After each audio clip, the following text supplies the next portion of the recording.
Hello बच्चों, चलिए प्रश्न पढ़ते हैं। बिंदु 2, -1, 3 और -1, 2, 1 को मिलाने वाली रेखा तल x + y + z = 5 द्वारा किस अनुपात में विभाजित होती है?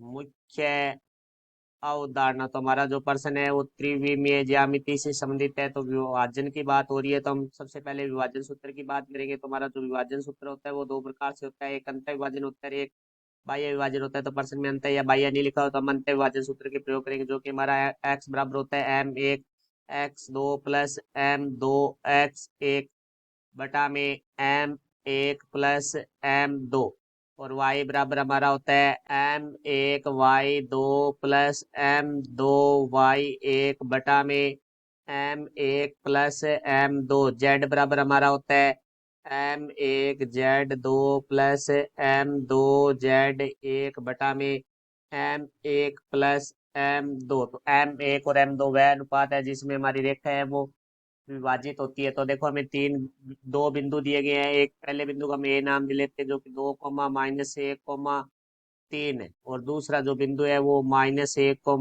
2, 1 है, इसको हम बी नाम दे लेते हैं। तो इस ए बी को मिलाने वाली बिंदु को मिलाने वाली रेखा है वो x + y + z द्वारा z = 5 द्वारा किस अनुपात में विभाजित होती है? तो हम मान लेते हैं ये k अनुपात 1 में विभाजित करती है। तो हम यहाँ लिखेंगे रेखा x + y + z = 5 रेखा ए बी को k अनुपात 1 में विभाजित करती है, ये हमने मान लिया है। तो देखो भाई, यहाँ से अब हमारा जो m1 अनुपात m2 होगा वो k अनुपात 1 होगा। तो यहाँ से जो एक्स वाई के जेड के मान आएंगे, क्योंकि वो विभाजित बिंदु होंगे जो कि रेखा पे भी स्थित होंगे, इस x + y + z = 5 रेखा पर भी स्थित होंगे, तो वो इसको संतुष्ट करेंगे। तो देखो, यहाँ से हम पहले एक्स वाई जेड के मान निकालते हैं, जो कि हमारा विभाजन बिंदु है।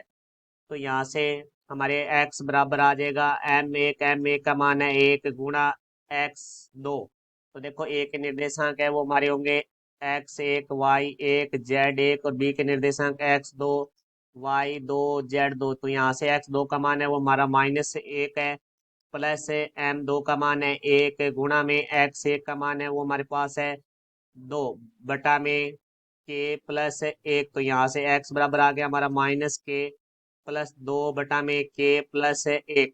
अब हम y के लिए बात करेंगे, तो y बराबर m1 का मान है वो k है, गुणा y2 का मान है वो हमारे पास 2 है, प्लस m2 का मान है 1 गुणा y1 का मान है वो है -1 बटा में k + 1। तो यहाँ से y बराबर हमारा आ जाएगा 2 k क्योंकि प्लस माइनस माइनस 1 को 1 से गुणा किया, 1 बटा में k + 1। अब हम बात करेंगे जेड बिंदु के लिए, तो जेड देखो हमारे पास आ जाएगा m1 का मान है k गुणा z2 का मान है हमारे पास है 1, प्लस m2 का मान है 1 गुणा z1 का मान है हमारे पास है 3। तो यहाँ से 3 आ जाएगा बटा में m1 + m2 होता है, तो यहाँ से k + 1 आ जाएगा। तो यहाँ से z का मान है वो आ जाएगा हमारे पास k + 3 बटा में k + 1।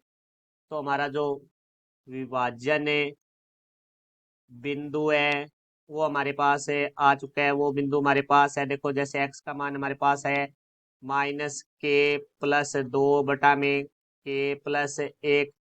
जो y बिंदु आया है वो आया है हमारे पास है 2k - 1 बटा में k + 1, और जो z बिंदु आया है वो आया है हमारे पास है k + 3 बटा में k + 1।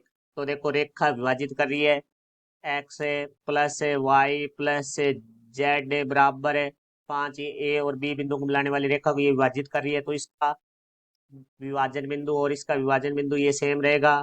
तो ये बिंदु है वो इस रेखा को संतुष्ट करेंगे। तो इस रेखा को हम समीकरण नंबर 1 दे देते हैं। तो यहाँ से लिखेंगे विभाजन बिंदु रेखा 1 को संतुष्ट करेंगे, क्योंकि ये रेखा ही विभाजित कर रही है, तो वो विभाजन बिंदु है वो इस रेखा पर ही स्थित होगा। तो देखो, यहाँ से x का मान रख देंगे, तो -k + 2 बटा में k + 1 प्लस y का मान है 2k - 1 बटा में के प्लस एक प्लस जेड का मान है के प्लस 3 बटा में के प्लस एक बराबर आ जाएगा हमारा 5।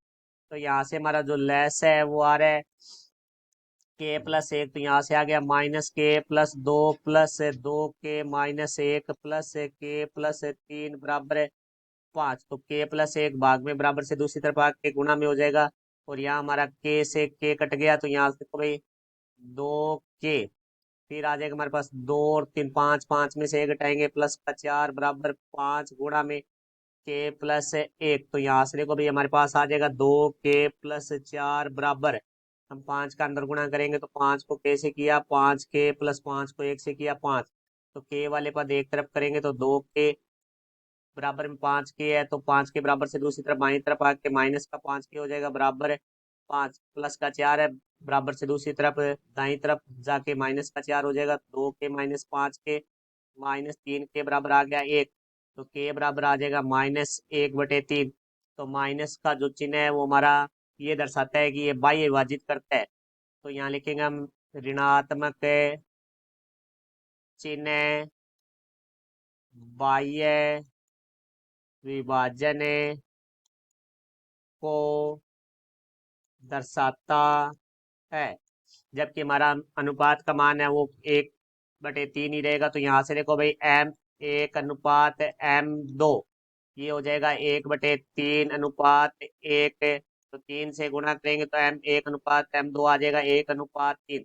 तो यहाँ की ऋणात्मक चिन्ह हमने यहाँ नहीं लिया है, क्योंकि ऋणात्मक चिन्ह सिर्फ विभाजन को दर्शाता है कि अंत है या भाई धनात्मक चिन्ह होता है तो अंत विभाजन होता है, जबकि ऋणात्मक होता है तो भाई होता है, क्योंकि हम अंत विभाजन लेकर चले थे और चिन्ह ऋणात्मक आ गया तो इसका अर्थ है कि ये बाह्य विभाजन है। तो यहाँ से लिख देंगे हम रेखा x + y + z बराबर 5 बिंदुओं जो हमारे पास दिए गए हैं, बिंदु है हमारे पास 2, -1, 3 व दूसरा बिंदु है हमारे पास -1, 2, 1 को 1:3 में बाह्य विभाजित करती है। ये हमारे प्रश्न का उत्तर हुआ, आशा करता हूँ समझाया होगा। धन्यवाद।